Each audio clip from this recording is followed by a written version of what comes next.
In the first part of the crystal field theory, I talked about splitting of the d orbitals. In this video, I will mention about high spin and low spin complexes. What is high spin and low spin complex? For instance, we have a complex and we have a splitting of the d orbitals. These are the Eg orbitals and these are the T2g orbitals, and we have a octahedral splitting. If we have a 5 electrons, if it is a D5 system, then we have to put 5 electrons. What is the configuration of the 5 electrons? There are two possibilities. The first one is high spin.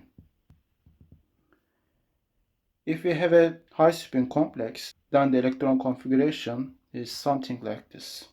But if octahedral splitting is large, then we will have a low spin complex, and this will be our electron configuration. You may ask why some complexes are high spin and others low spin. This phenomenon occurs due to the competition between two energies: crystal field energy and pairing energy. Splitting energy gap between T2g and Eg orbitals for octahedral complex. Larger octahedral splitting favors putting electrons in T2g level. Pairing energy is the energy required to pair two electrons in the same orbital. Larger pairing energy favors keeping electrons unpaired, even if that means occupying higher Eg orbitals. If octahedral splitting is smaller than the pairing energy, then electrons spread out and it causes high spin complex formation. If octahedral splitting is bigger than the pairing energy, then electrons can pair, which causes low spin complex. What controls octahedral splitting? First, the ligands affects the octahedral splitting. The second thing is the metal center, and the third thing is geometry. We have more than one splitting types, so if the geometry is square planar, we have to call it as a square splitting. If we have a tetrahedral geometry, then the splittings become tetrahedral splitting. Firstly, weak field ligands causes high spin complexes. Strong field ligands causes low spin complexes. 4D and 5D metals have much larger octahedral splitting than the 3D metals. Higher oxidation state of metal center increases octahedral splitting and causes low spin formation. Geometry also affects the splitting. For instance, tetrahedral complexes have very small splitting. They are almost in high spin configuration. I want to talk about the geometry a little bit more. For instance, we have a octahedral splitting. We have a energy bar.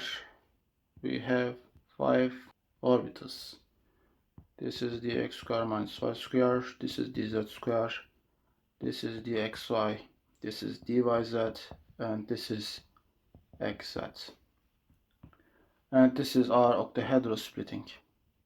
If we have a square planar complex, so we have something like this, we have a planar complex, what we expect is that energy of the dx square minus y square orbital increases and dz square orbital energy decreases.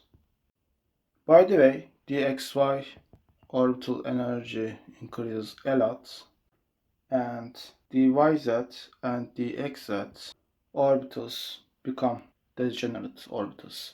What is our splitting here? So we have a splitting from here to here.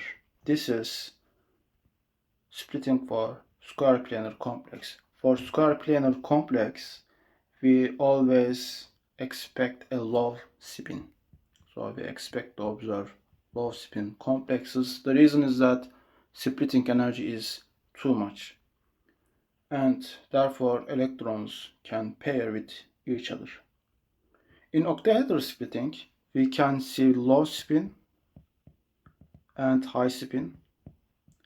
Both cases are possible, and therefore I guess instructors prefer to ask questions about more for the octahedral geometries.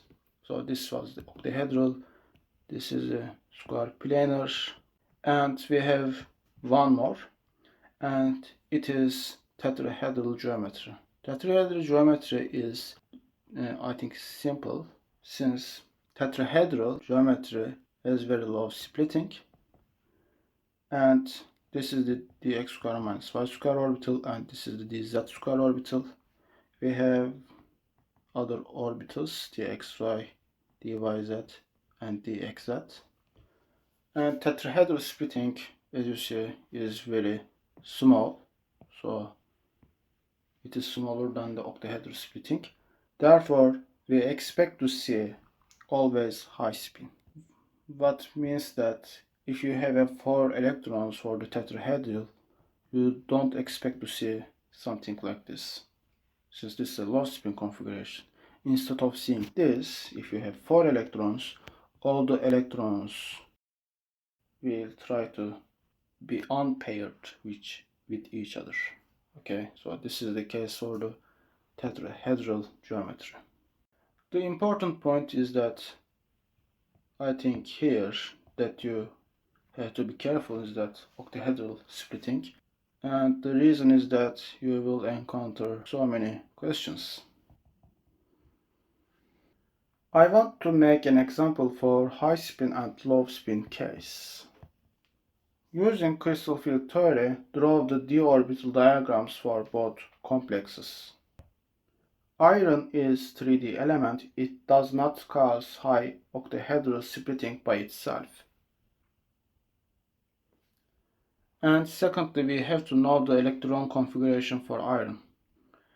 And third thing that we know is that CN is a strong field ligand, but water is a weak field ligand. What we expect is that splitting energy should be higher for the cyanide group, but it should be lower for the water. And I want to draw the energy bar for the both cases. Firstly, we have a 5d orbitals for free iron, and iron has 2 plus oxidation state, which means that it is a D6 complex. So we have to know that by using a periodic table. And by the way, for the D group metals, I have another video, you can watch it if you want. And for free ions, we have 6 electrons, 1, 2, 3, 4, 5, and 6. And in this spherical field, their energy will increase.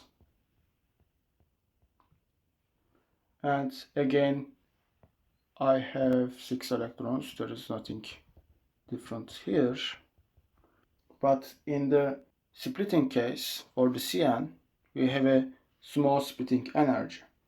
So I have EG orbitals here, and I have T2G orbitals here. Our splitting energy is small for the water case, and when it is small for the water, then we can have high spin complex formation. So this is for water. But for CN, or the cyanide, our splitting energy is higher, which means that electrons can pair, and going to the EG side is not easy. Therefore, we expect to observe a low spin configuration, and this is for the cyanide ion. So what is different for these two molecules? Firstly, hexaaquairon, which is this one, is a paramagnetic. On the other hand, hexacyanoferrate is a diamagnetic complex. The reason is that we don't have an unpaired electrons. All the electrons paired. Therefore, it is a diamagnetic molecule or complex. And consider tetrachloroplatinate. Draw the d electron configuration for the complex. Firstly, chloride ion is a weak field ligand. By the way, we expect to see a square planar complex, therefore weak field or strong field ligand I think is not important here. But we have to know that platinum has a 2+ oxidation state in our complex, and therefore we have 8 d electrons. Again, you have to know how to make the electron configurations.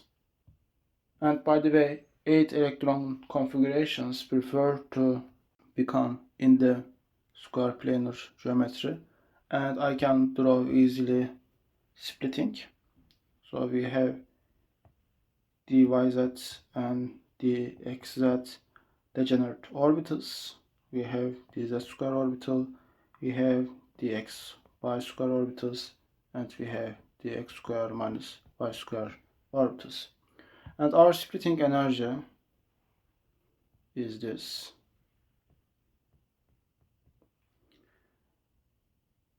So we expect to observe a low spin complex, and I have already know that we have 8 electrons, and I can put the electrons, and this is the electron configuration for the complex. By the way, I can draw the d orbitals like previous example, but I will not. But if your instructor is strict about that subject, you have to consider to draw all the details. And that's all for me. I hope this video is beneficial for you.